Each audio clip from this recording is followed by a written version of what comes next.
Ramai ibu ayah bertanya kepada Muallim apa yang istimewa tentang Kembara Umrah Tarbawiyah November 2026 ini.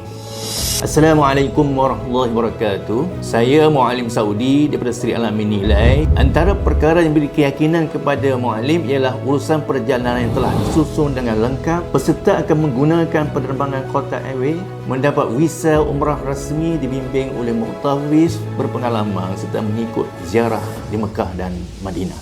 Penginapan juga dipilih berhampiran masjid supaya memudahkan urusan ibadah, khususnya bagi warga emas dan keluarga yang membawa anak-anak.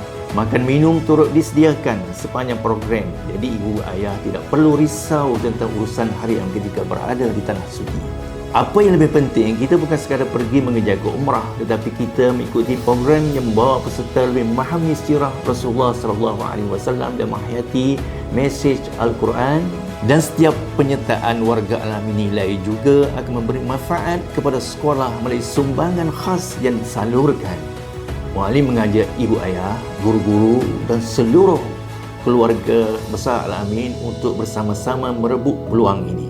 InsyaAllah, semoga Allah memilih kita menjadi tetamunya pada tahun ini. Pendaftaran kini dibuka dan tempat adalah begitu terhad. Untuk maklumat lanjut serta tempahan boleh hubungi 011 5786 1787 insya-Allah.